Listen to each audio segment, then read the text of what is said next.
O controle de constitucionalidade é relevante porque permite avaliar, numa ordem jurídica nacional, se uma norma do sistema é compatível com a Constituição, que é superior a todas as outras vigentes e concedendo-lhe seu fundamento de validade, formal e substancial.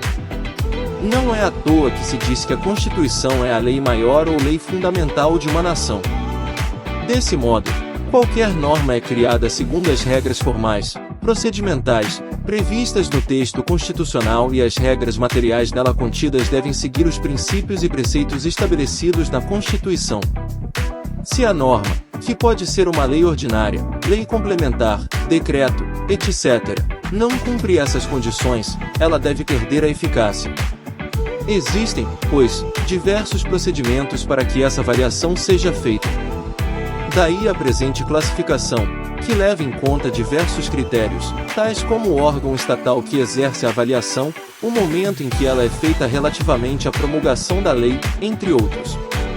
O controle de constitucionalidade pode ser feito, via de regra, por órgãos do Poder Judiciário ou por órgãos dos poderes que participam do processo legislativo, ou seja, o Legislativo e o Executivo.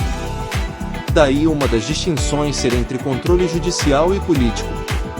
O momento da análise de constitucionalidade pode se dar antes da lei ser aprovada e entrar em vigor, consistindo no controle prévio, ou após ser promulgada e passar a valer, caracterizando o controle repressivo. A modalidade prévia, portanto, ocorre durante o processo legislativo, e pode-se dar por um mandado de segurança interposto por parlamentar de maneira a impedir o trâmite legislativo que contraria o rito estabelecido na Constituição. A sanção ou veto presidencial configuram o controle de constitucionalidade a ser exercido por esse poder ainda na modalidade prévia.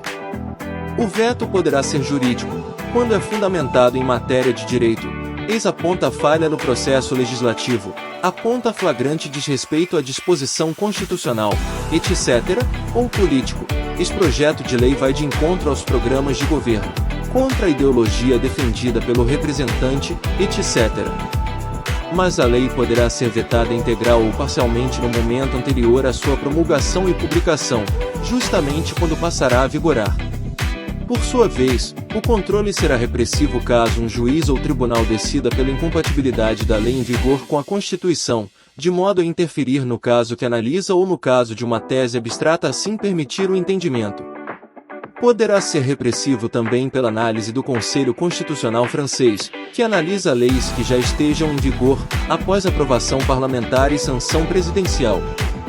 Especificamente quanto ao controle judicial, temos duas classificações relevantes, que dizem respeito ao tipo de decisão jurisdicional que declara a inconstitucionalidade e ao tipo de instrumento processual para que ocorra tal declaração. O controle que é feito por um juiz ou tribunal, individualmente, é chamado de difuso, típico do sistema americano, no qual cada magistrado detém a prerrogativa de decidir sobre a adequação das normas relativamente à lei maior. Já o controle feito por um tribunal que tem essa atribuição específica, como no caso austríaco e brasileiro, é chamado de controle concentrado. Uma diferença interessante se dá na consequência do pronunciamento de inconstitucionalidade, enquanto o Tribunal Constitucional decide para todos os casos futuros semelhantes, retirando a eficácia da lei. O juiz ou o tribunal que decidem caso a caso retiram a eficácia da lei apenas naquele caso analisado. Pode acontecer de um país adotar ambas as possibilidades, como no caso brasileiro. Assim, dentro de certas regras, cada juiz poderá analisar a constitucionalidade das leis que interferem nos casos concretos em julgamento, enquanto o Supremo Tribunal Federal detém a competência de fazer tal análise sobre uma tese em abstrato, sem decidir uma causa específica, mas analisando o conteúdo da norma em si em cotejo com os mandamentos constitucionais.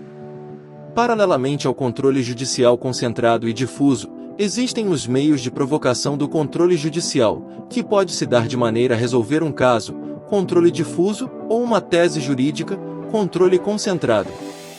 Se a provocação diz respeito a uma causa concreta envolvendo o julgamento de uma situação fática e do direito, o controle se dará por via incidental, no qual uma das partes, ou ambas, alegarão a inconstitucionalidade da norma, a ser afastada ou não pelo juiz da causa.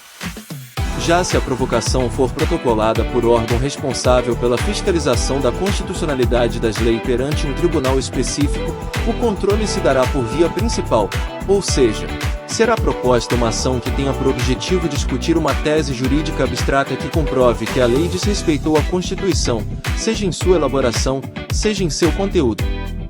No sistema brasileiro, existem órgãos legitimados a propor tais ações perante o Supremo Tribunal Federal, e ações específicas, como a ação declaratória de constitucionalidade, a ação declaratória de inconstitucionalidade e a ação declaratória de descumprimento de preceito fundamental, conhecidas pelas siglas ADC, ADIN e ADPF.